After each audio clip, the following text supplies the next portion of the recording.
Santa. Our next up is Miss DeMuth. She's going to talk about our program requirements. Miss Carrie, are you ready?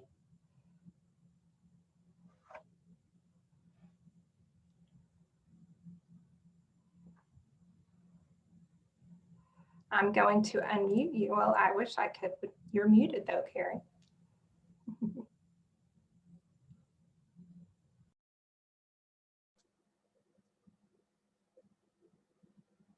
Okay. Let's get going. We've talked about a lot of things, and we've talked about the benefits of being a part of a career tech program. There are also some expectations and requirements of your role in career tech, and we want to make sure that you're aware of those and you don't have any questions or concerns and moving forward this year about what those are and what you need to do to make sure that you are satisfying these expectations. So it's like requirements. No one told me that there was going to be requirements. Well, of course, anytime there's any kind of funding, for sure, there's going to be some type of a string attached, right? And part of being a part of this great career tech system we have in Oklahoma is accountability. And we are very open with our legislators and with any Oklahomans who are interested. We're very clear about what that money is being used for and how it's being used to benefit Oklahomans and how we are putting Oklahomans to work. And when I say we, I'm including the entire career tech system, not us as an agency, because you guys are very much tied to that end result in making sure that our students are successful and that they go into a successful job. And you know, when we say go into a career or a job, there's so many different pathways they can take to get there. You know, they may, like I mentioned before on the program alignment, they may go onto a tech center. They may go on to a community college. They may go on to a 4-year college. They may go on and get their master's and doctorate. You know, there's so many different directions our students can go, but we just want to make sure that we are being held accountable for how we're using those dollars to help our students be successful. So there's things that we ask you to do in order to make sure that we have that accountability and that open access to people who want to look at how their money's being spent. So at this point, you're probably feeling just a little bit of information overload, and probably by the time I get through with this, it's going to be worse. And so I'll just apologize in advance, because I know this is a lot to throw at you in just 40 minutes, whatever we have left here. So we're going to go fast and crazy. But once again, I want to circle back to the main thing is that you understand that there are some requirements. We'll be sending out notices to you as they become due. And you have that dates to remember that also has a lot of those dates recorded there for you to remember. But you've got us as well. So if you have questions, do not hesitate to reach out and ask. Don't get to the point where you're just, your head spinning and you're looking like this guy in this illustration. So what are they? What are those requirements that you're talking about? Sorry, I'm going to make you dizzy a little bit here. So one of those obviously is that there must be a certified instructor in our programs. There's many pathways of getting to that certification, and that's why we have Laurie Richardson on staff to deal specifically with certification. But just in a nutshell, I can kind of give you some general guidelines of what that looks like to be in one of our programs. So many of our technology center programs, I shouldn't say many, there are a few instructors in those programs that come to us through industry. They don't already have a teaching certification. So if that's the case, there are different ways that you can arrive at a teacher certification. One way is through a provisional certification, which is a career tech certification. And that's going through a process that is capitalizing on your industry experience and then recognizing that you need that pedagogy, that how do I teach, how do I manage a classroom? That's something you wouldn't have naturally if you come from industry and do not have that educational background. So that's an area that the State Department of Education has said, okay, you guys can do that in Careertech, or we can do it over on this on the Department of Education side, the State Department of Education. There's steps that you can go through on either side of those educational arms to arrive at your certification, depending on what you come in with. Okay, so one other thing to keep in mind too is that we have a Provisional One certification, which is similar to the State Department of Education's emergency certification. And that Provisional One will allow you it's only good for 1 year. It allows you time to take that industry certification or take that business education OSAT, the Oklahoma Subject Area Test. It gives you a 1 year to get that test under your belt. So, and those are things that you work with Lori Richardson to see what is the best pathway for you to get your certification. So being certified, having that Careertech business or marketing education on your certificate, or there is, I really don't want to muddy the waters, but I just want to also make it clear that that provisional certification is it's considered a provisional T&I certification, even though you would be teaching in a BMITE program. And so some people get confused when they go through that industry side of certification and get a provisional T&I certification. They think, well, it shows that I'm T&I certified. It doesn't show that I'm BMITE certified. Well, that's because you came through the provisional route. There's only one route that we have for provisional certification, and that's through T&I. So, so that's not going to apply to the K-12 teachers, but it might apply to some of our technology center instructors. So I just wanted to point out the fact that even though it says T&I on your certificate, that's okay. If Lori, if that's the direction you're going and Lori has checked off on it, that's what it is going to show. It's not going to show Careertech business on there like it would if you went a different route. So don't get hung up on that. Lori's good to explain all that. So in addition to that certification, you also have to attend our 5 days of Teacher Academy. We do the 3 days that you're doing this summer, and then we'll have 2 follow-up days during the school year.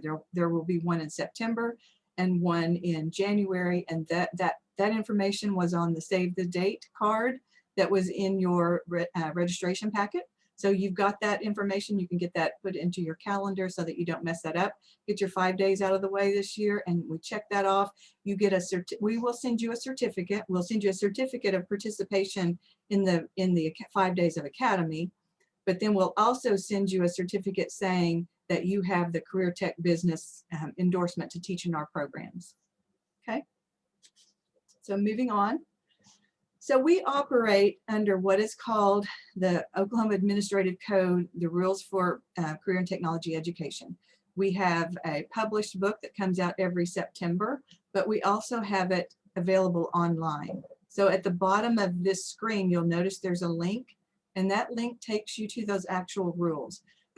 So sometimes when we visit with you or your administration, we may refer to our administrative rules. The Careertech administrative rules, this is what we're referring to. This is what the legislature has signed off on our, this is the boundaries that we have to work within. So we just want to make sure that we're following our rules. And so, I pulled out a few of those things that I wanted to make sure that you recognize that are a part of our administrative rules. And one of those is for BMITE, we're approved to teach in grades 6 through adult. So this is recent. On that one slide that I showed you previously, I showed 7 through adult, but it's really down to 6th grade now, recognizing that we're moving lower into those lower grades to be able to prepare them better for those upper level courses. And many of our middle schools operate 6 through 8. So we just wanted to make sure we included that group of students in those that you can teach. There's a maximum of 25 students that are supposed to be enrolled in a course, and every student must have their own workstation. Now there are, from time to time, there will be exceptions to this rule, but if this is something that's affecting you and your program, just reach out to us and we'll work through it with you and talk with administration. A lot of times a school will over-enroll a program. They'll maybe allow 30 to enroll in the program, understanding that there's going to be some shifting around of students. There's going to be some maybe that move into another class or something. So we don't get concerned when it's under 30, but when it goes over 30, then you know, it's potentially a problem, and it's really a problem if those students don't have their own workstation and they need room to work. You know, so if you have a huge classroom and you're comfortable with working with 30 students, we're probably not going to say anything if that's your choice, if that works. So it's an individualized kind of case by case that we look at. So just reach out to us if that's a problem. The technology that's in your classroom should be appropriate for the courses that you're offering. Hence that program funds for the K-12 programs. You know, you've got that money that you have to work with over the year to make sure that you've got the right equipment and the right training materials to work with your students. In a technology center, once again, the funding is a little different. And usually the instructor works directly with administration, and they work with you to come up with a budget each year. So you need to plan appropriately to make sure that your classroom is equipped right, and be prepared to meet with your administration and talk about what your goals are and what you need, because and use your advisory committee input to assist you with that. So if you see a new direction you want to go and you need new equipment, you need stronger computers, stronger capacities, those are things that you work into your program plan, your program strategic plan we'll talk about a little bit more. And you use that along with your advisory committee input to work with your administration to make that happen. So what they're operating within should reflect a relevant business environment based on what you're teaching. Safety training, Mark shared with you those requirements. Kathy shared with you the information about the advisory committees. One of the things that I would share with you is that the programs that we see that are really strong, that are thriving, and the students are doing really well, and they're having all sorts of opportunities inside their classroom as well as after they graduate, those programs, typically they will have a strong advisory committee group that they're working with. And if you develop your advisory committee correctly, it ends up being a group of people that you call on when you have questions. So as you start thinking about adding new equipment to your classroom, there's probably one of those advisory members that you could hopefully contact and ask them questions about the equipment and or software and what do they use and what's best. And so, you know, being able to have those casual conversations with those advisory members and gather their input throughout the year, not just once a year, is really valuable to you. And I would also suggest that as you do those kinds of things, you document that. You keep a record of those industry contacts and when it happened and what the discussion was about and what was the result. You know, just keep a communication log or something like that, just to capture and maintain your conversations with those advisory group members.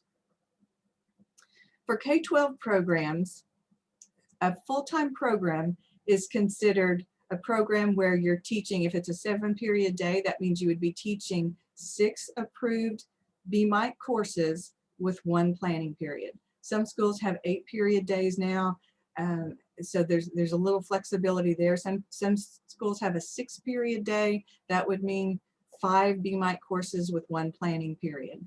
If you have a half-time program, we do have some programs that are funded at halftime and they're teaching something else that's not Careertech the other half of the day. As long as you're teaching 3 BMITE courses with 1 planning period, then you're okay. And they don't have to be in a block. They could be spread throughout the day just so you get those 3 courses in. The courses must be approved BMITE titles, and you must use those 8,000 level OCAS codes that go along with that. So you'll find those OCAS codes in several locations. Each syllabus will have the OCAS code listed on it. Each the sequence of courses you saw briefly, we'll see it again more today and a little bit more tomorrow. The sequence of courses, well, actually, as I'm thinking about that, they do not have those 8,000 level codes. They do have program level codes, which would be a 9,000 level, but we're talking about K-12 right now. So everything that a K-12 program teaches will be in that 8,000 level. And what we find is that we can pull up what your school is reporting to the State Department of Education of what you're teaching. So they report that, and there's regional coordinators from the State Department of Education that check your certification against the courses that they're saying you're teaching. So you must be certified to teach our courses. But if you're coding something in the 2000 or 3000 level courses, because you can find things that are really similar to what we're teaching at the 8000 level, then we're going to come in and we're going to say, you've got to change that. We need to work with your administration to make sure that they are not using the codes that are not 8000 level, to make sure. There's several reasons why we need to do that. And a lot of it revolves around funding, because those codes are all reported back through the Oklahoma Department of Education, and they compile a report of the funding that is tied to those 8000 level courses. And if those come back as there's no money being spent, and they're coding it to the wrong course number, it's going to show an incorrect bottom line of what your program is spending. And so it's going to show that you're not spending your money when in fact you are. It's a coding issue. So we can work with your administration to fix the coding issue to make sure that we're getting credit for the dollars that you're spending for your courses in your program. In marketing, there is an exception there. There's not nearly as many marketing programs out there, but they do have the flexibility in our rules to teach one related course that's not on our list of courses to teach for marketing. So if your school needs you to teach something else that's not on that list, contact us. It may be considered a related course, and you may be allowed to do that. So there's a little bit of leeway with the marketing programs. There is not for the BMITE courses. Work-based learning is huge. It's a really big component of career tech. And there's so many different types of work-based learning components. We're going to go through some of those, what some of those are, but that's another key aspect to your program, is that you must have work-based learning components. And some of you might be going, oh, I'm in a high school, I can't have a work-based learning component. You can, I'll show you how. For tech centers, your full-time program is considered 2 3-hour blocks for grades 10 through 12 and adults. So in other words, you would have a morning session and an afternoon session, and both of those sessions would be a 3-hour block. So, and the enrollment is obviously different in a tech center. So you may have an adult that says, I want to finish in early. I don't want to just come in the morning. I want to come all day to the program. So you'll have some students that do that don't just come during what's considered a full-time block in the morning. They may decide they want to accelerate through the program, come all day, and finish in half the time. Each of the tech center programs must have some type of an occupational outcome with a work-based learning component added in with a capstone. So in other words, you're training towards some type of occupational outcome as reported through the ONET system, where we have SIP and SOC codes. I'm getting a little deeper than I want to get with you, but just know that we use the ONET system to identify SIP and SOC codes that are used for each of our program areas, and those all have occupational outcomes associated with them. And that we have program approvals based on the statewide instructional framework. So all requests for programs come through our office, depending on which cluster area that you're teaching within. The IT cluster request, for instance, would go to Kristi, and the marketing and finance requests would go through Mark, and then Kathy would have the business management cluster area requests. And the other really important thing is, from a tech center standpoint, is that you work closely with your district sending schools. And one of the main areas here is to determine what those sending schools are teaching. When I'm saying sending schools, I'm talking about the K-12 programs that feed into, or K-12 schools that feed into your tech center. So you want to work closely with them so that there's no duplication of courses. We talked just a little bit about the state program standards. There are 7 state program areas or state program standards, and they have quality indicators under each one of those. We use those to come in and evaluate the K-12 programs and accredit the Technology Center programs. The processes are different. The way it's approached is completely different. You'll hear more about that tomorrow. We ask that you follow our state-approved syllabi and meet the minimum course competencies that are listed in those. And once again, we're going to break down the syllabi tomorrow. Approved certification testing. We talked just briefly about it to you this morning, but every course should have an approved certification that goes along with it, or end of course test. And so, so the high school courses that you're teaching, there should be a test that you're giving your students at the end of the school year, and then you'll be reporting that all of those tests that your students have passed, you'll report that information back to us through a specific report that we'll talk with you a little bit more about. So keep track of all of your certification testing results. I think Kristi's the one that's going to talk more about that with you tomorrow.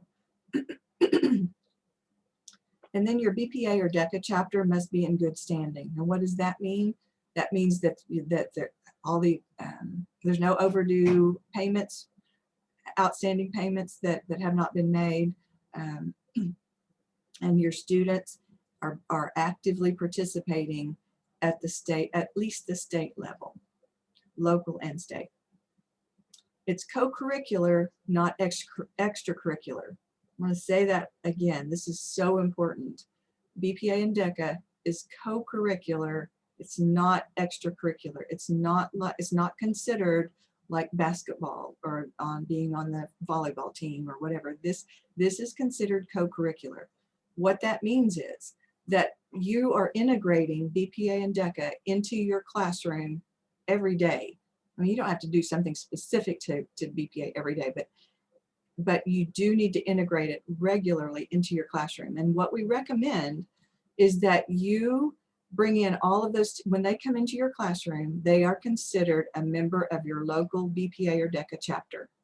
Now, they're not considered a state or national member until they pay their dues, but everyone should have access or be exposed to BPA and DECA at the local level, because they need to learn all of those leadership, civic duty, all those things that are so important that we learn on the soft side of things, on the soft skill side of things. But and that also helps them get encouraged to become a paid member. And we'll talk more about payment and different ways of making sure that happens too. I think I went backwards tonight, yeah. Okay, so next is the work-based learning component. I talked just a little bit about that with you earlier, and I said I would share with you some ideas of ways to make sure that you're getting work-based learning into your classroom. There's several ways to do it. Many of certainly our K-12 schools use live work projects. In other words, these are projects that come to you from industry, and you're working within the guidelines that they've established for whatever the project is, whether it's a web design, whether it is repairing computer equipment, whether it is putting together a big multimedia project. There's all sorts of live work projects where your students use the skills that you've taught them to create a product that's not that doesn't have a standard grading guide. You're using some type of a rubric to determine what things that student should be accomplishing with that project. So there's not one end goal that everyone's going to have the same thing, come out with the same thing necessarily. So it's not just a standard book project. It's something that you're actually working with industry to create something. There's simulations, there's integrated projects. Many of those do come out of a book, like a simulation activity, or an end of chapter project, or at the end of the book, or at the end of the course, you have some kind of integrated projects where they integrate a lot of different skills to create something. There's job shadowing, there's internship, there's OJT, on the job training, school-based enterprise. Many of our DECA chapters have a school-based enterprise. The marketing programs put those school-based enterprises in the school stores, and they operate that as part of their training. That's definitely integrated into, you know, that puts your DECA chapter integrated into the daily operations of a school-based enterprise. So that's a popular one. Industry tours, job fairs, guest speakers, career development. There's a lot of ways to get that work-based learning component. And the more of those you can integrate into your activities, the better off your students gonna be, because you're gonna be providing them with multiple opportunities to have those experiences. Cooperative learning is where a student is placed OJT. We do have a marketing internship course, a business information technology internship course, and that's where the students are actually being placed on the job and you are keeping track of all the records of that activity. And so Kathy earlier in the year put together an internship package for us out on CTU of paperwork that you can use to document those experiences that your students are having. But there's some really specific guidelines that surround this type of a course, like all students must be placed on the job. The teacher must be free during that period to go out and do on-site visits and evaluations. You must be getting employer evaluations. There's a lot of things that go along with that certainly we can talk more in depth with you about if that's something that your school is wanting you to do. Moving on, strategic planning. I mentioned it once early on, but this is something that we recommend that you do that sets up your goals for where you want your program to go. Where do you want it to be? It could be 3 years, it may just be 2 years, but it's more long-term. It's not just in 1 year, what do you want to do? So it's deciding what do you want this program to look like, or where do you want it to go, and then coming up with the goals that it's going to take you to get there. So we ask you to do that surrounding the Careertech Standards, the 7 Careertech Standards. And this is a template that we've created that you're free to use this one if you want to. It's nothing, you know, it's not an in-depth, it is in-depth, but it's not a difficult thing to do. So, you know, we ask that you go in and put 1 or 2 goals under each of those 7 standards. And for K-12, that 7th standard doesn't count. It's not applicable to you. So, and really in tech centers, that 7th goal is not something that you would need to establish it as a goal.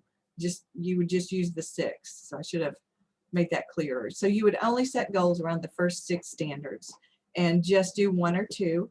And you know, it's not rocket science. Who's responsible for it and what's the target date to finish it? And update this every year, but include this in your conversations that you have with your administration. Let them know what you have set for your goals for your program and how you're going to get there. And this is your plan to do it. It gives you more credibility. It lets them know you're thinking long term. You're not just doing something last minute. You're actually planning it out. So you've got, for the K-12 side of things, you know, you've got that set dollar amount that you've got to use. How do you plan to use it? That could be reflected in your strategic plan for your program. Career guidance is another area that you're asked to work with your students on. And Mark made a good suggestion on the safety unit that you do that at the beginning of the year. That's a good thing to do with your students as you know they're settling into their classroom. You may have transfers in and out. That's a good thing to start with.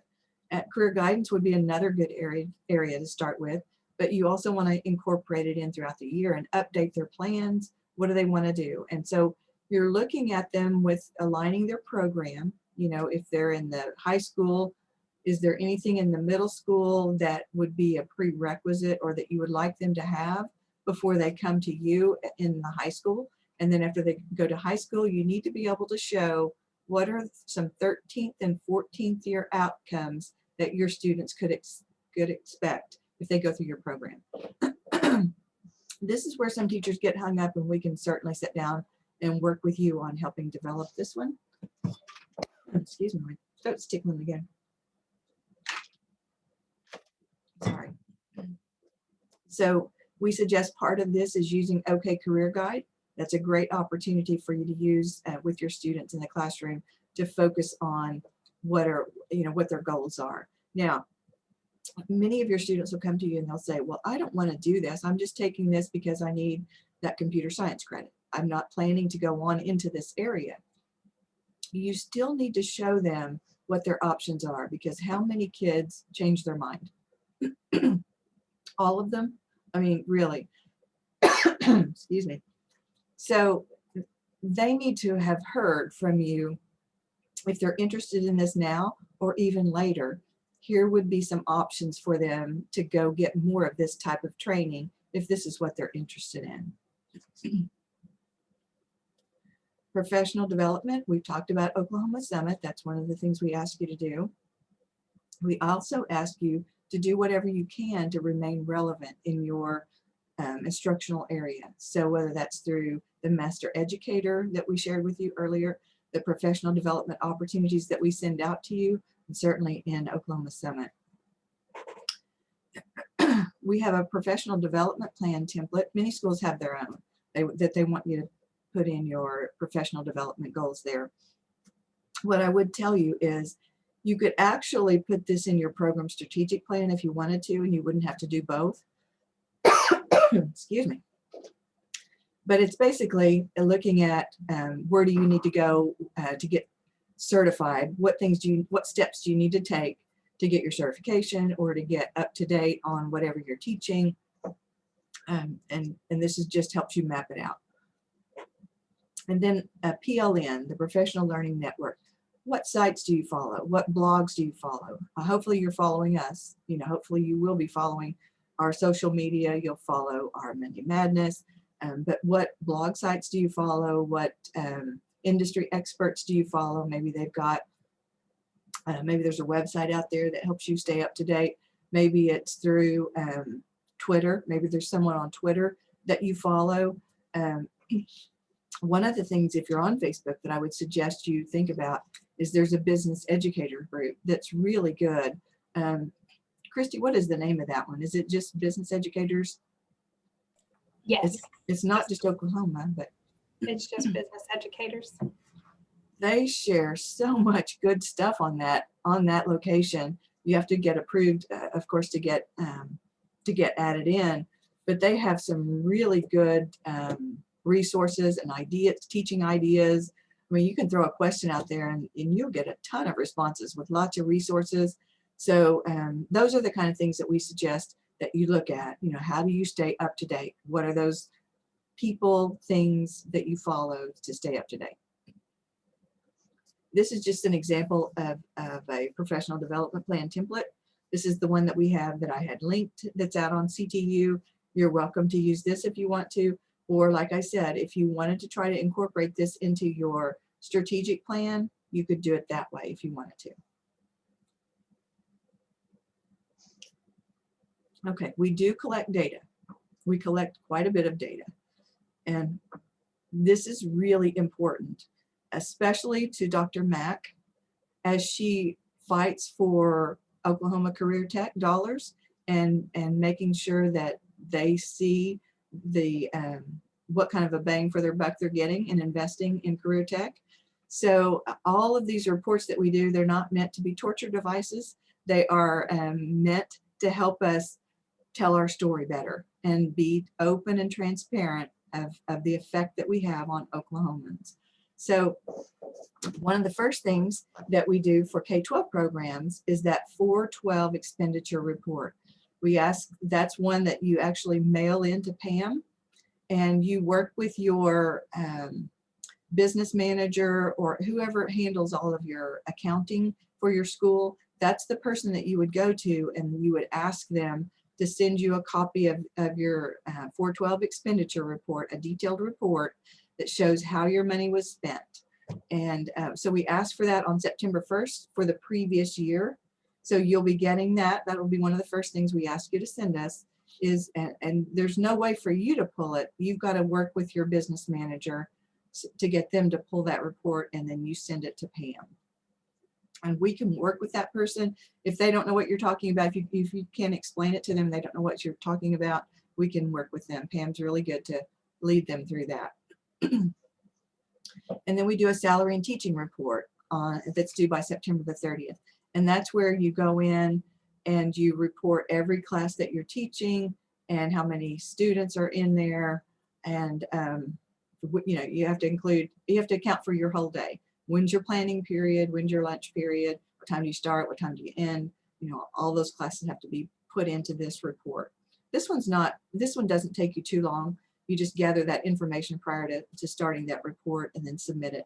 There's all sorts of guidebooks out there that we'll point you to that will help you with these reports. And but we just want you to be aware so that it's not a surprise when it comes around. For tech centers, all tech center programs must submit to us what they're teaching. They must submit a request to do whatever they're wanting to teach. And that comes through the portal, like I explained earlier, to the different team leaders for those cluster areas. An enrollment report, later on in the fall, we'll ask you to start putting together, I think it's October the 31st. You have to send us all of your students in every class. And there's tools to help you through that. But then that report and that information that you enter into the enrollment report, that dictates your follow-up report and that data that's populated in that system when you get ready to do your follow-up on your reports. So in the spring, you'll be asked to do a follow-up report on your students from the previous year. So that becomes kind of a red flag for you if you're listening to that, because you have to actually be able to account for the students that were there before you came, if you weren't in that classroom last year. So that's where you hope that the teacher who was in that position before shares the information they collected on how to contact those students. And then you also have to just work with the other teachers in your building or the administration to help you determine what happened to those students and where they're at. So when you're doing follow-up, you're only doing follow-up on the last year's seniors and adults for tech centers. So again, we'll help you through that. We'll work with you to help you understand what needs to go into this report. But the thing that you need to take away from this is when you start your school year at the beginning of the year, this is not written down anywhere, so write it down. When you meet with your students at the beginning of the year, you need to collect their contact information. Keep it on a note card, keep it in a Excel spreadsheet, you know, put it on an information sheet. I know you're going to get some of those from other teachers that are going to share some of those, so you don't have to reinvent the wheel. But the main thing is understanding that you're going to have to contact those students next year to follow up with them. So the more contacts you can get, in, you know, maybe who would be their next of kin that you would contact if you're looking for someone. Get more than just their information, because you may need it. You may need to be able to go to other people to try to find this student. But then also talk to your students when you give them this form to fill out to give you all this information. Tell them why you're doing it. Tell them that you're going to be following up on them because you care. You want to know how successful they are in what they've been doing in your classroom. You're interested to know how that's working with them the next year. So you're going to reach out to them, and don't be surprised when I call you or email you or text you that I need this information and that I want to know what you're doing. So just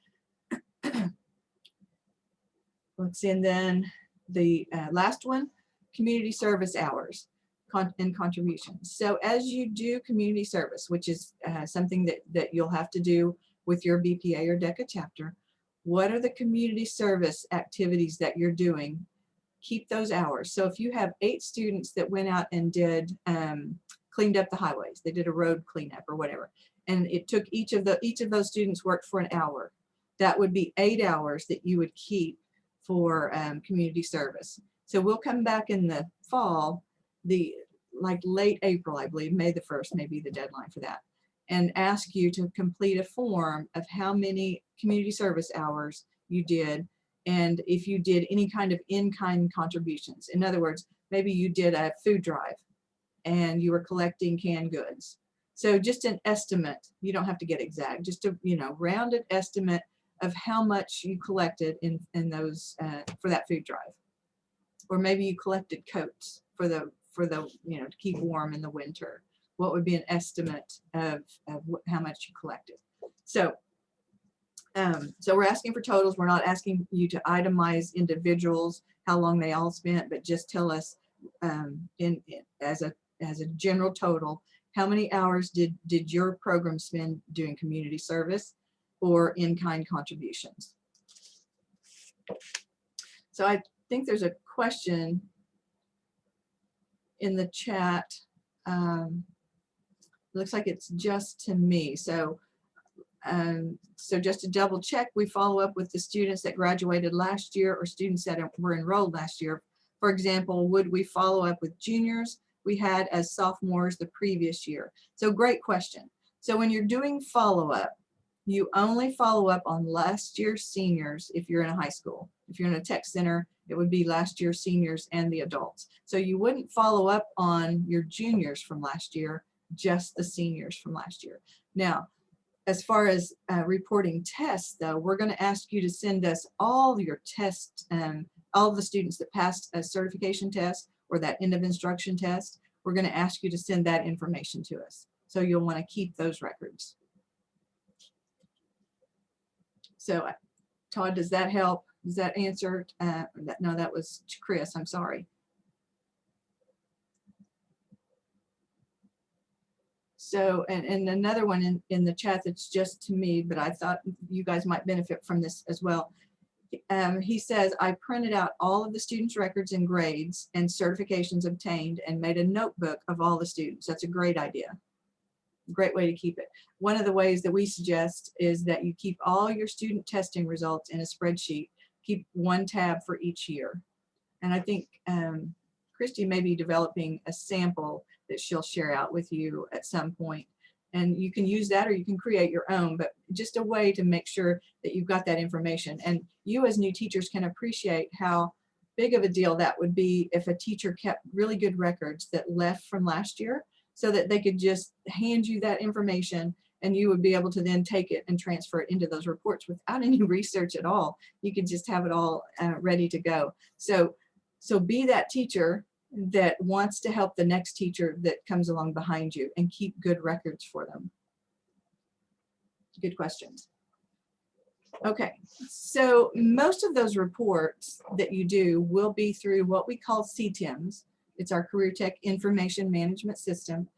I've given you a screenshot of where this is on our website. If you'll notice, do you see my cursor moving right there?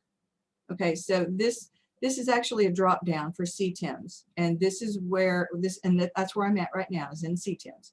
So you drop that down and open this page up, and this is your quick guide to log into CTIMS, and there's instructions for being able to get logged in, and then further down, if you scroll on down this website, you would see all of those reports that are due and the timeline of when they're due, and links to get to those reports.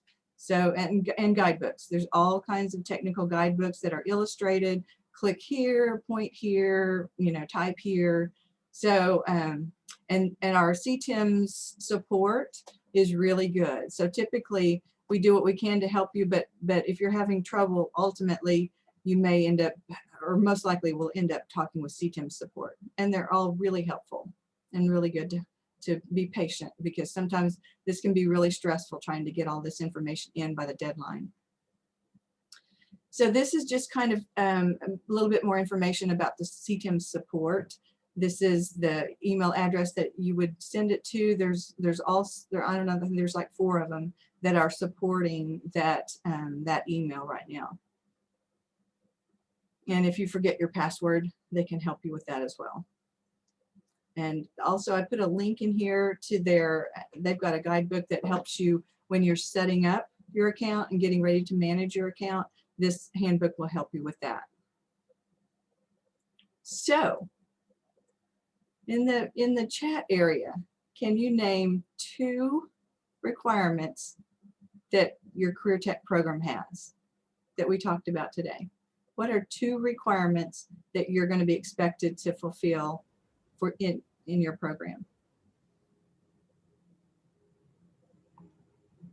412 report, good. Budget accountability, yes. Coding them correctly. Follow-up report, certifications, budget, advisory committee, 8,000 level courses, good. Good, Valerie. Work-based learning, follow-up, BPA, DECA, good. Good deal. Attending the 5-day academy, exactly. That's a big one, right?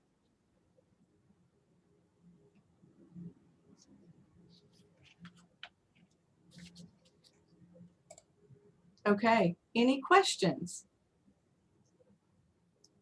You guys understand it all. You know what all your requirements are, and you're not stressed. You got it all figured out. But you also know when you do, if and when you do have a question that comes up, you know where to come to get the answers, right? You've got someone to talk to. Okay, so in the end, you busy? Are you kidding me? Just a little bit, right? Okay, that is all I have. There are no questions. Thank you, Miss Carrie. I feel like that last cartoon was about me because I moved. If you could come in and see our offices, I moved my office directly across from Carrie so that when I do have questions, I can ask. Because before I would peek around the corner and say, "Are you busy?" So I did see, John, I saw you clapping there, our resident Santa Claus. So we had, prior to you at Western Tech, there was a man who was a professional Santa Claus there too. So he was in our group for a while. So that's awesome that you can carry on that title now that he's retired. Yeah, I love it. Okay, well, Dr. Mack was supposed to join us at 1 o'clock, but we received notice that she is going to be a little bit later. So I'm going to go ahead and get started on the group project introduction and kind of get you, give you some ideas of what's to come for the rest of the day. Ladies, if you see, and Mark, sorry, if you see Dr. Mack, come on, please let me know so that I don't keep rambling on and I can finish whenever she's finished with her thing. I want to share my screen with you. I'm always, let's see here.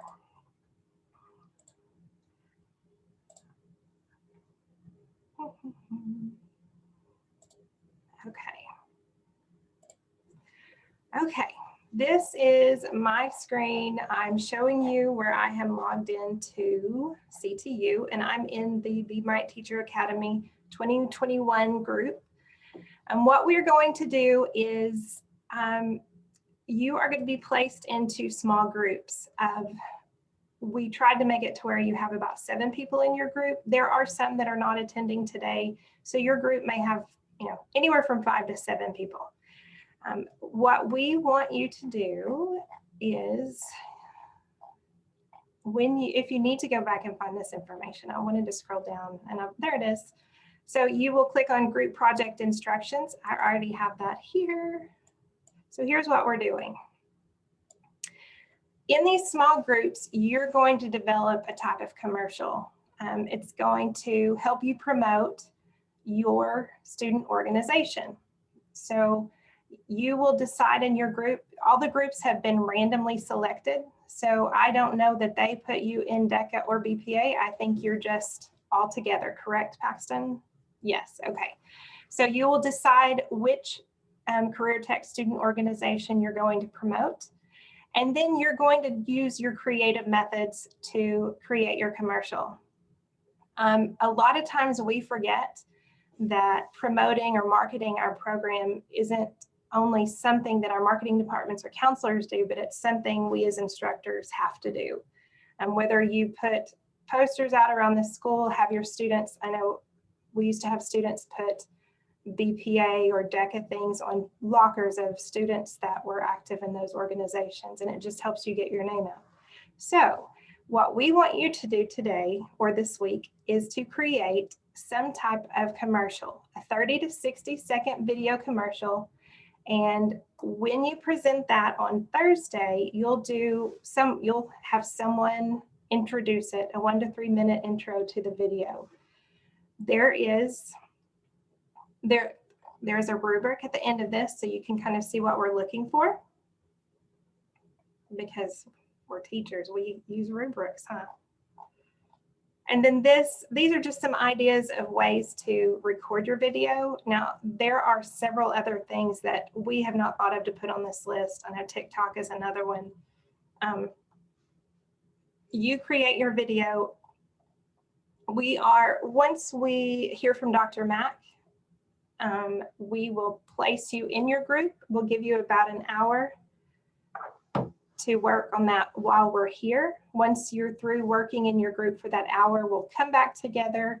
We'll do kind of a rundown, a review of everything that you learned today. We'll do another drawing. We have a drawing for some great a voucher for some testing software and some more CTSO swag. Then we'll give you the link to the survey at the end of everything. So you will come back together after your hour of working. And one thing I want you to know though, if you look on the agenda, down at the bottom, it says from 6 to 8 p.m. group project planning time continued as needed. So if for some reason you need me to host you for a Zoom, I can host it and put you in your group. But if you will just let me know that that's something that you want to do, you can email me or send me a message in the chat to let me know to be watching for you tonight, because I will have it open and ready for you. We still have a few minutes. Miss Paxton, what do you have for us? Kristi, Yes. before you go on, Yeah. I want to expand on this just a little bit, because this is really a fun, amazing exercise. You know, a lot of times these, you know, we put you in the groups, and so you get to meet new people. That's a biggie, especially in this environment. But you know, learning how to do something like this is a great project idea for your students as well. So you guys get together and you have different strengths and different abilities, and so these come together in so many different ways. Some produce funny ones, some are really serious.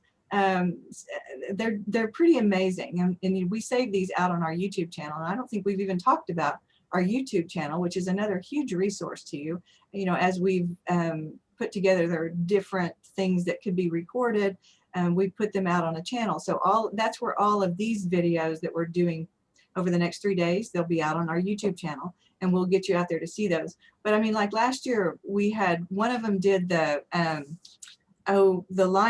not the lion, Tiger King. The Tiger King, not the Lion King. It was hilarious. I mean, you know, they've come up with some really unique ideas and ways to focus or highlight their Careertech ideas, Careertech programs. Some focus it on BPA and DECA. Some focus it on the actual program itself. I mean, there's so many different ways you can go to this and approach this. We leave it intentionally broad and unspecified just for that reason, because the things that come back are so far beyond what we would, if we tried to put a box around it and make it into something specific, and we would lose all that creativity. So utilize your team to add in ideas, make sure everyone's contributing, and have fun with it. That's the big deal. And you know, it's not about who's getting the highest grade. I mean, it's not like we're going in there to actually use the rubric. That was more to just kind of give you some guidelines, but and to allow you to use it if you wanted to set up your own type of project. So I've talked too much about that, but I just felt like I maybe give you just a little bit more of an idea of what we're looking for. But in the end, we know that you're going to come up with a great product that's going to be really good. So. We did have a question in the chat about being included in the YouTube channel. When you create your video, you can work it out in your group. You do not have to show your face on the video. There are creative ways to get your video done and show your creativity and promote your product without your face having to be in the video. And we don't usually identify who's in the video.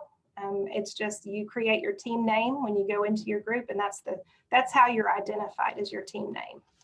Is that right, Carrie? Is there anything else? That's right. Many of them, though, do put credits at the end of their video with their names on them. So, you know, if you don't want your name to be on those credits, you would just need to let your team know. We don't have that as a requirement. We just, yeah, it's pretty open. You can use whoever you want to be your actors in it. You can be the actor yourself, or you can get other people to be the actor, or it can be completely animated. We've had some that were all animated. So, using different apps. So, okay. Do we have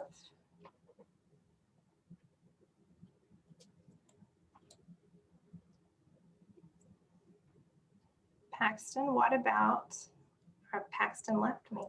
What about one of our challenges? Shall we do a challenge? Sure. Would that work? I'll stop sharing my screen. Yeah, let me get that. I can get it pulled up. I was getting people put into rooms for the group project. Oh, thank you. Sorry about that. Oh no, you're good. Okay, so how long do you think we have? Well, maybe 15 minutes. Okay, so we're gonna go ahead and skip to, let me share my screen. and Paxton, I have something else I can show them too if there's still time. So, Do you want to do that first? I can, or you can do that, and then if whatever's time left, I can show them whatever you. Okay, yeah, I can set this up and we can give a giveaway, and then you can do your thing, and then hopefully Dr. Mack will be here. Okay, perfect. Okay, so this one might take a little bit more time, so we're gonna go ahead and skip to challenge 4. You'll notice that we skipped 3, but we'll get to it tomorrow. Kristi, what would you like our winner to receive for challenge 4? How about some CTSO swag? Sound good? Sounds great to me. Or no, that'll work. That'll work. Okay, so I'm only going to share my screen for a moment while we go over the rules, because I do need to see everyone who is playing, their cameras and their reactions. So this is a way to play virtual rock, paper, scissors. So I'll say rock, paper, scissors, and you'll see that you can use the reactions within Zoom. You can do the thumbs up to signal a rock, the clapping hands to signal paper, and then there's not a reaction to use for scissors, but if you will just kind of cross your arms like this to make an X, then we'll be watching for that. So if you want to play to be eligible for the giveaway, keep those in mind, find your reactions. I'll walk you guys through. Usually you can go to more and reactions under there at the bottom of your screen. And we will have a champion at the end. So I'm going to go ahead and unshare this. Remember, rock is thumbs up, paper is the clapping hands, and then cross your arms for scissors.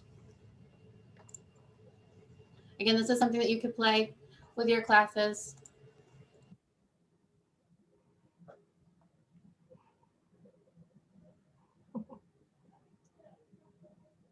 Paxton, you're muted. If you want to go ahead and practice showing a reaction, so everyone practice. Oh, actually, never mind. Dr. Mack has arrived. Kristi? Great. Let me introduce you to Dr. Mack. I would love to share my screen so you can see her face, and maybe there it is. Okay. Dr. Mack is our State Director of the Oklahoma Department of Career and Technology Education. She's been focusing on providing a high-quality education for Oklahomans for more than 25 years. Before becoming the 8th State Director of Careertech, she served as the Deputy State Director, Chief Operations Officer, and the Interim State Director for the department. Prior to coming to Careertech, she served in various roles at Autry Technology Center. Dr. Mack was selected as one of the Journal Records Power 2021 in Education for her outstanding leadership in career tech education. She earned her doctorate in educational administration and leadership from Oklahoma State University, where she also completed her master's degree in telecommunications management and bachelor's of science degree in education. Welcome, Dr. Mack. We're glad you're here.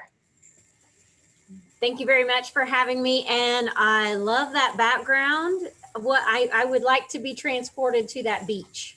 But however you did that, I know if anybody can do it, the BMITE team can make that happen, right? Yes, all right. we can. All right. Well, I'm going to share my screen out and jump right into, thank you for adjusting your schedule and allowing me to join. I will share out my screen and we'll jump right into some points in history and have a conversation around the Careertech system as a whole so that you can see all of, when we talk about the family of career and technology education, you can see how large our family is. So I will share my screen.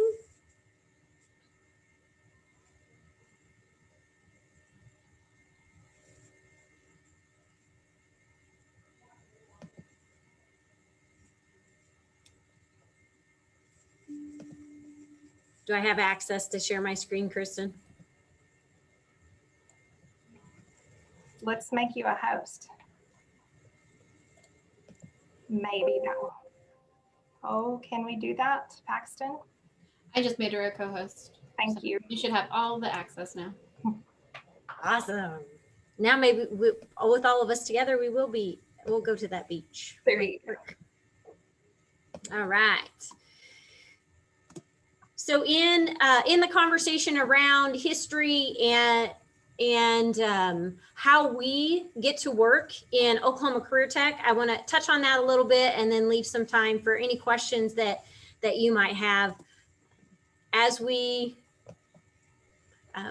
for any of you that have been to the agency before, or when you do come to the agency, this is a picture of the front of our agency many years ago. So usually I have individuals when we're here in person, have them try to guess where that is in our building. So when you're here next time, there'll be a little trivia and we'll find this location in our building. But our history in career and technology education in Oklahoma is strong, and we do have a long heritage.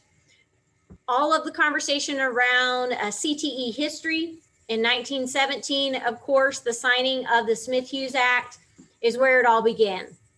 And that's where the investment from a federal level started in vocational agriculture, trade and industry, and then the teacher preparation. And the reason that I mention all of these pieces, especially the teacher preparation, is because that is one core support mechanism that we provide from the state agency. So your BMITE team that's here at the state agency, they are excellent at providing you resources, any support that you may need as you go through your year. When you have those challenges that come up, even if you aren't sure that it's something that we can help you with, we're here to lend a hand and help make those connections for you. And that has been a long-standing tradition of what we get to do here at the state agency. When we talk about investment and how did we grow and how have we grown to where we are today, here you can see there are various points. In 1929, we had, at that time, it was called Home Economics. Now it's called Family and Consumer Sciences. Another federal investment, and then distributed education, marketing, DE. That's what, when I came into the system, we called it DE. So the addition of that, and then another federal investment of dollars specifically for vocational training, making sure that we were helping individuals obtain technical skill sets, and also skill sets that were not necessarily to the level of or equivalent to a baccalaureate degree, because everything was based specifically on a baccalaureate degree, but making sure that individuals knew the importance of training as far as technical skill sets go and filling the workforce needs. In 1931, J.V. Perkey was the superintendent of vocational agriculture, which was a part of the State Department of Education. In 1932, the Agriculture Education Department that was at that time under SDE moved here to Stillwater, where we are today, because of Oklahoma A&M, that close connection what we had with agriculture education. And then in 41, we had Mr. Perky was named to the state director, and also we had our own board as the state vocational board. So since 1941, Oklahoma Department of Career and Technology Education, back then Oklahoma Department of Vocational Education, has been its own state agency. The offices continue to expand here at the location here in Stillwater, and we are currently the only state agencies whose primary headquarters is not in Oklahoma City. Many of our other partner agencies have other locations across the state, but their primary, what they would consider their primary offices, are located in Oklahoma City, and ours is right here in Stillwater. With the expansion of more federal dollar investment, we had licensed practical nursing come online, manpower development, which brought in specifically some of the technical areas when we look at how we can make sure that we're aligning with what industry needs, and continued to grow for many years as the federal investment and then receiving state investment. We are very fortunate that we do have a state appropriation that supports specifically to career and technology education. And we added in 1966 with state question 434, we had the opportunity for technology centers, back then vocational schools, for individuals to vote and form a technology center district. And Dr. Tuttle was the state area school coordinator during that time period, and then was named the state director in 1967. The technology center districts, which I'm guessing some of you are employed by technology center districts, and we also have some of our individuals who are employed in our K-12 school districts. Technology center districts are a vote of the people. So it is a choice for individual school districts to be a member of a technology center district.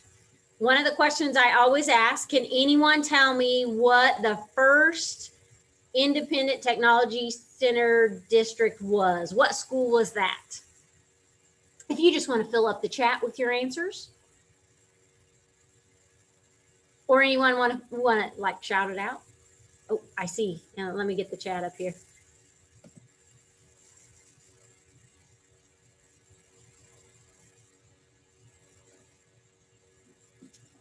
We have some guesses in there. It starts with a T,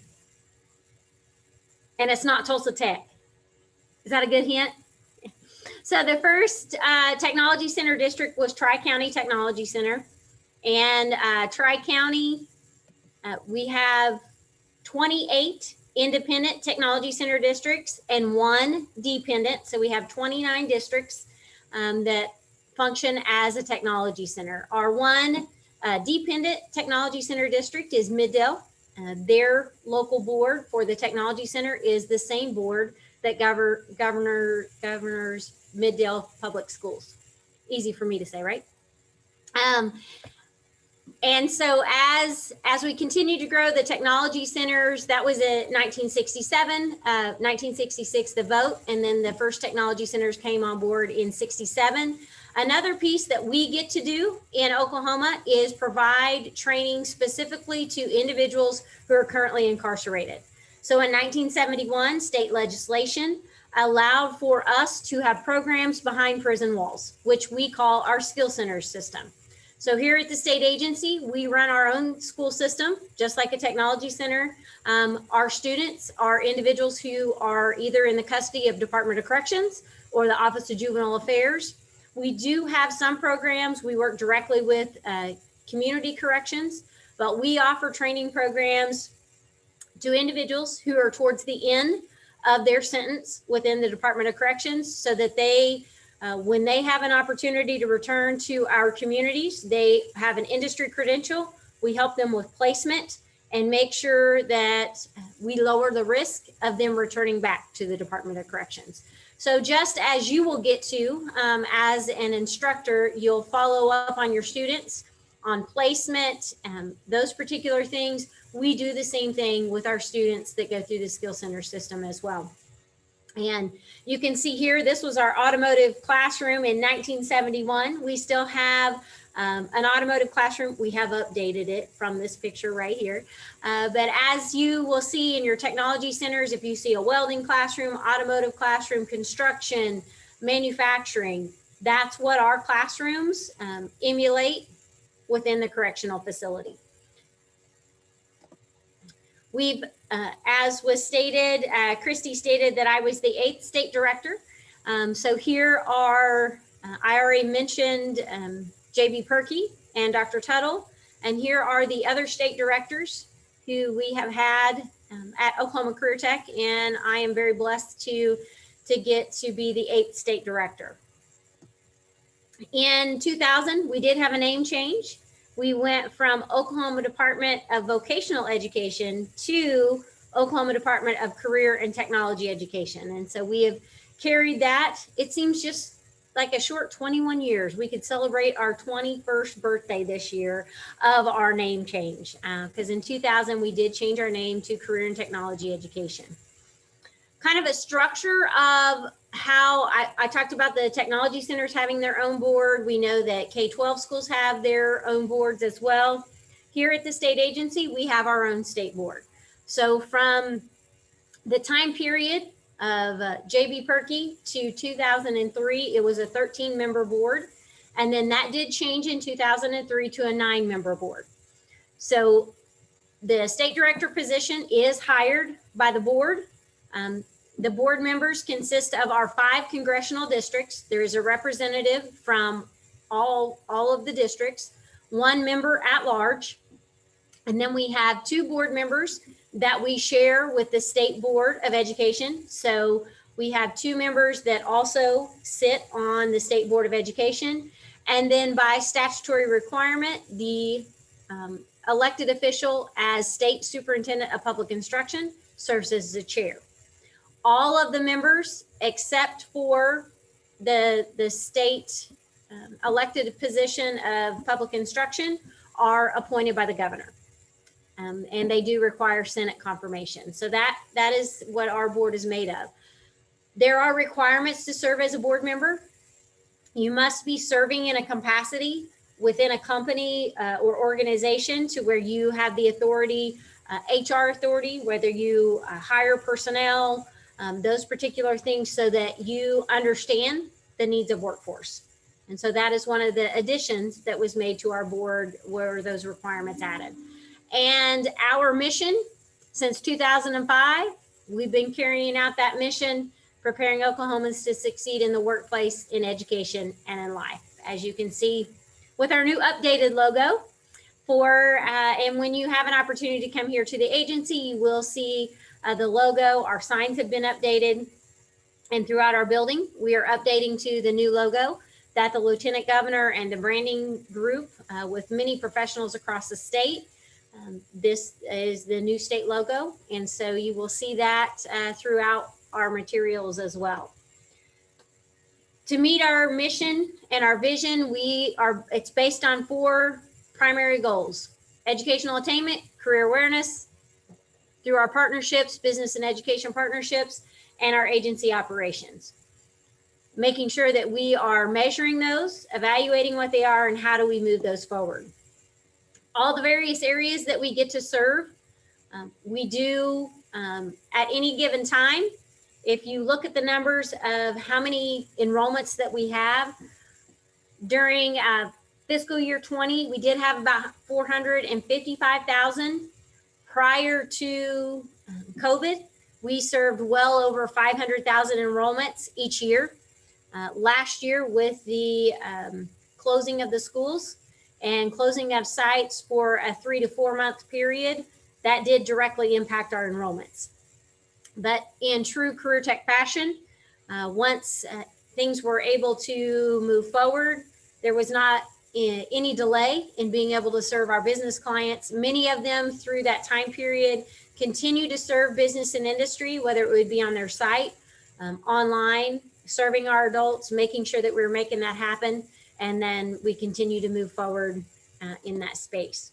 As I mentioned, our business and industry services, we do serve well over 7,000 companies a year with specific training direct to their needs. So when we talk about preparing the workforce, that's what we're here to do. I mentioned our skill centers. I'll just show a few maps that give you an idea about, people may say, well, yeah, in career tech, oh, I don't think you're in that area, or I'm not sure that you serve anybody in this community. So I'll just show you a few pictures so you can get an idea of all of the opportunities that we have. Our skill centers, here's our sites that we currently have multiple programs at each of these sites. Our dropout recovery is an area, I mentioned that federal investment. Dropout recovery in our state through the technology centers was started with a federal investment. It definitely made a substantial impact, and we helped students be able to complete their high school diploma or obtain that high school equivalency GED and enter into the workforce or continue on into post-secondary education. So when the federal dollars went away, we did support those with state appropriations. So we do have dropout recovery programs across the state where we can serve individuals. Also in 2014, from the State Department of Education was transitioned the adult basic education program. So GED, high school equivalency, civics education, English as a second language that is offered to individuals who are no longer in the school. We have the opportunity to serve them. We do cover across the state. We have nonprofits, our 2-year community colleges. We even have a 4-year university, our K-12 partners, technology centers. So we have a lot of opportunity where we get to support individuals that are working to complete their high school equivalency or GED. Our PK through 12 schools, we did have these color coded, but it was really substantially hard to see. So we kind of put a red dot in all the areas that we get to serve. We are in 399 districts throughout the state, multiple over 520 sites that we get to offer programs from 6th, well now 5th grade through Perkins 5, but primarily 6th through 12th grade. That's delivered right there at the high school or middle school. And then our Careertech student organizations, which are co-curricular, not extracurricular. They're a part of what we get to do every day. And then our technology center districts. So sometimes there'll be the conversation of, oh, you don't have any Careertech programs in this area. If you remember all the big red dots and all those other places, just because it's not, may not be in a technology center district does not mean that we don't get to serve and help students in that area through career and technology education. But here are 29 tech center districts across the state. All of these districts are formed by a vote of the people. And we do have another district that will be going to our state board to ask for an election to join Southwest Technology Center District. So Mangum, so local board voted. And so they would like for the state board to call the election. So hopefully in our meeting next Tuesday, that will be on the agenda, and we'll have some more green shade on our map. Here's an outline of some of the things that we get to do here at the state agency, why we're here. Our core focus is career and technology education. When you compare us to other states, when we say we're the best in the nation, I hold true to that and would love to talk about that with anybody that would like to listen. But we are a national accreditor. We do accredit the technology centers. We provide program assistance across the board. We serve in various capacities, not only at the local and state level, but also at the federal level. So we get an opportunity to infuse career and technology education through a lot of avenues. Our budget, how do we do that? We do receive state appropriations. We have lottery funds. We do not receive sales tax. We do not receive local ad valorem or anything like that. Our state agency is specifically to state appropriations, some federal dollars, and then lottery. So you can kind of see our trends here. This is a little bit easier to see. We have had some revenue failures. You can see the little slope down, but the good thing is we're on the upward trend for our state general appropriations, and that is determined each year by the legislature. The funds that we receive as we go through here are state, federal, contract services is our revolving, and then our lottery funds for Careertech, we provide those lottery funds. 45% of that will go to request for proposal for technology centers. 45% will be for our K-12 programs. And then 10%, if any of you are continuing your education or anything along that line, 10% of those lottery funds is designated for scholarships for educators, for Careertech educators. So that's an avenue out there. If any of you are working on continued education, there might be some scholarship opportunities available to you. Here's the sample of our lottery dollars. The employees here at the state agency, we have on average 220. Starting this last year, we were about 213, but on average, we have about 220 employees here at the state agency. At one time, they were well over the 400 mark. But we are currently at right around 220. For all of the pieces that we do, all of the maps and conversation that I showed you of who we are and who we get to serve, we do outline that each year in a request for our budget. We have to request for our budget each year with the legislature and the administrative branch. We put that in a business plan and outline it, and then making sure that we hold true to our strategic plan. That all goes to our board each year for their approval, evaluating, what was our target? How close were we? Did we hit the mark? Do we have room for continued improvement?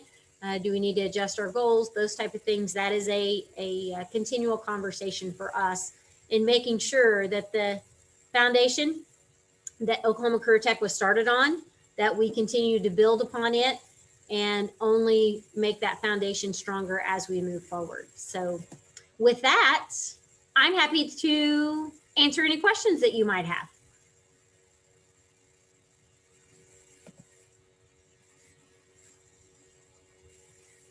No question? Marcie? Yes. So I visited with them a little bit earlier about the funding and talking about the K-12 specifically funding and how you were taking a new request to increase those funds and that salary supplement. I don't know if you want to expand on that and how that fits into the budget. Oh, sure. So for, thank you, Carrie, for that. We, each year, as our budget is appropriated every year, we take an opportunity for making sure that all of our areas have the funding that they need. We evaluate what that looks like. So we have an opportunity to invest in our K-12 programs. So in 2018-19, we put in a request that we wanted to fund all those programs that were on the waiting list and be able to increase in 2020, we increased not only the funded programs, but also program assistance. And for the first time that I could find, it was the first time that we had updated teacher assistance. What you guys will affectionately, our K-12 groups will affectionately call 411 and 412 money. So with that dollar amount, as we move into next year, in conversation with teachers where they're at and with our program specialists, we want to make the investment and make sure that all of our programs receive equally the dollar amount to the quality indicators, making sure that we're providing the resources that we can to all of our programs across the board. So with that, our tentative draft that we're going to take to the board in August, it would allow for all of our K-12 areas. It doesn't matter if you are in marketing, business, ag, facts, health, T&I, STEM, any of those areas. It would bring them all to the $15,000 for your 412. And then for program assist, for the 411 money or teacher assistance dollars, it would bring that up to 3,000. Currently, it is at 2,400, and it would bring that up to the level of 3,000. So if you are whether you're a marketing, information technology, business, entrepreneurial, any of those particular areas under the BMITE umbrella, you would all receive the same program assistance and the same teacher assistance dollars. And that is the proposal that we've put together. For our K-12 piece, for the request to be able to fund that would be about 8.5 million. And I always get asked, wow, what do you think? I'm like, well, we're worth, what's the commercial where it says priceless? Okay, Careertech is priceless. We're just giving you, a little bit of way you can invest into us. So I think that it is very reasonable to make sure that we are providing our instructors and our programs the dollar amounts that they need to be successful. So that's what we're looking at for our K-12. On the technology center side, yes, that is a part of it as well. That we can invest into our technology centers. Our skill centers are on there as well. And so is agency operations. So it aligns very specifically with our goals. And we want to show them what that investment will do, how many students we can reach with that, the programs that we can support, and the teachers that we can support as well. Marcie, I want to clarify one thing. You said 2,400 is what we're getting now. That's actually 22 for hours. Yeah, 22, and it would go to 3. Sorry. Yeah. You do have a question in Okay. the chat. I closed the chat. Let me pull the chat back It was about continued education. Does it have to be inside of what we teach in career tech? No. If you're working on your continued education, I'm guessing you're talking about the lottery scholarship. So if you're working on your continued education specifically to whether it's to get your teacher certification or your master's because you may be working on your principals or your superintendents, those are all specific areas that usually individuals apply for the lottery. I do know in the past when we've had funds, I can only speak from my personal experience, as Kristi mentioned, my bachelor's was in education, but I taught IT and programming and networking. And so to make sure that I was staying up, not only with the business that I did in the evening, but to make sure that I kept my skill sets up, I got a master's in telecommunications management so that I could obtain those certifications and infuse that into my classroom. And that was something that qualified for lottery scholarship as well. Are you looking at the comment from Chris? Chris, okay.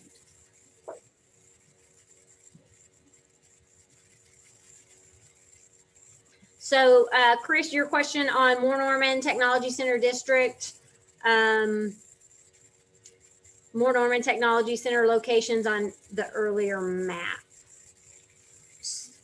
For so the on the map, are you talking about the campuses, Chris? Is that what you're talking about?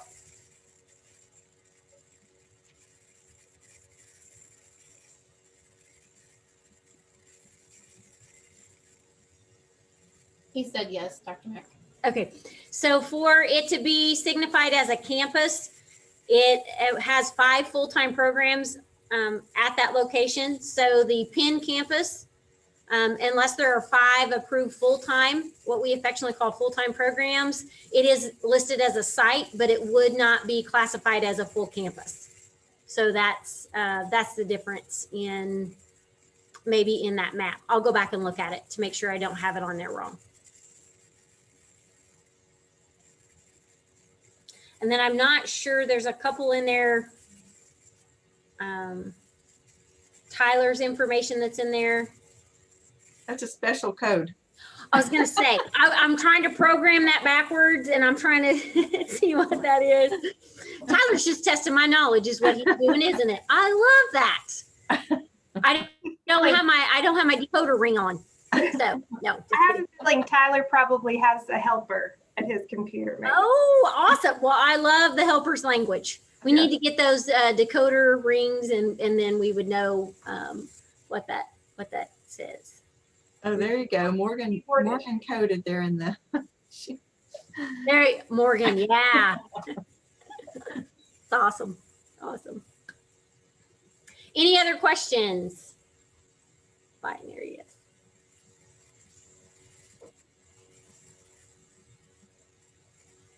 So great question, Casey. So an MBA with a concentration in marketing, be considered for the lottery scholarship. If you are a career and technology education teacher, they do it on, for those who are working on their bachelor's degree or associates, that is usually the first section that they award, and then they'll move on to masters and then those in doctorate. So yes, you can submit that depending on the dollar amount that's available. If we get to the master's level for acceptance of that, that would be an opportunity for that one for you to receive the scholarship. And the dollar amount does vary. As you saw in the chart, the lottery dollar amount is determined each year that's provided to us. We do wait for that dollar amount to be deposited.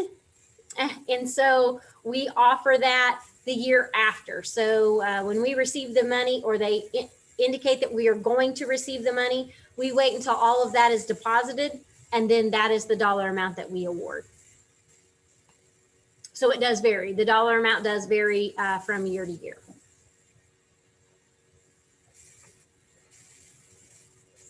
All right, I don't see any other questions in the chat. If you think of any questions, please don't hesitate to reach out to me. I'm happy to answer any questions for you. And if I don't know the answer, I'll find individuals that do, and we'll get that back to you. Again, thank you very much for choosing to be a part of Career and Technology Education. And also, thank you very much for choosing to be an educator. In the time that there's always challenge, everyone is touched by an educator, and you have chosen a profession near and dear to my heart, and you will make a difference every day. On those days that you may think, I'm not really sure why I'm doing this, reach out to us and we'll help remind you how amazing you are to step into a classroom each day and make a difference in the lives of your students. So thank you very much. And with that, unless there's any other questions. There is one, Marcie, Okay. if you have time. They're Sure. asking about the dollar amount. Does it vary with the number of applicants? So the dollar amount that is provided, I can, I'll get that and I can put it in the chat, or I can email it to you, Carrie. The dollar amount for the scholarships, depending on what we have awarded that year or what we're allocated that year, we have had to adjust that so that we could do some different awards. So I'll go back and verify what it was, what it will be for the coming year, and I can send that to you so you could post it in the chat form. Perfect. And would a second bachelor's be allowed? Second bachelor's, I know we have had some who've applied for that because it was in the concentration of their area of study, and they may have been working on specifically either to add it to their teacher certification and for their classroom. So I would say if you have an interest and you're going to continue your education, I would encourage you to look at the lottery scholarship and submit it. Well, thank you, Dr. Mack. We so appreciate you joining us today. It is always a pleasure to see you. Well, thank you very much for having me, and thank you very much for your kindness and allowing me to mess up your schedule for the day and change my time around. So thank you so much for your patience. I appreciate it. Thank you. You just keep us on our toes. That's all that matters. You guys have a great afternoon. You Thank too. you. Okay, guys, so we are going to go into our small groups, but before we do you have any questions? We'll do our rock, paper, scissors. Where'd my people go? Paxton, do we want to do rock, paper, scissors, or are we ready to go into our group projects? No, let's save that for another day when we need to fill some time and let them go ahead and get started. I have everyone in their breakout rooms. If for some reason you don't get an invitation or get left behind, don't worry, I'll get you in the right room. I have a list. We will get you where you need to be. We do encourage you guys to name your teams so that we can kind of differentiate who's doing what, and it makes it a little bit more fun when we're presenting the videos. So once you have figured out the name for your team, if you want to send a rep back to the main room, I'll be here and I can write your name down. So. And then once you're through, you know, when it's nearing, it looks like we're getting back at 3 o'clock, once you're nearing the end, if you do need more time to meet together and you need my assistance to meet on this Zoom account, just let me know. It may be that you guys have your own Zoom account or your own way of meeting together, and that's fine too. I'm just here to help. So have fun. And Kristi, there's a question in the chat before we send people, how do we find our team members? So I'll go ahead and move everyone to breakout rooms. And then what I can do once all of those get settled is I can pop into each one and let you know who all is in your breakout room, so you know if you have everyone or if you're missing some people. Is that okay? Perfect. Okay, sounds good. Are you ready for me to open the rooms? Yes, yes. Yeah. Are you sure? Okay. Yeah. Okay, I'm about to open the breakout rooms. You should receive an invite. You have the hour within your breakout room. So like I said, if you guys do need a bathroom break or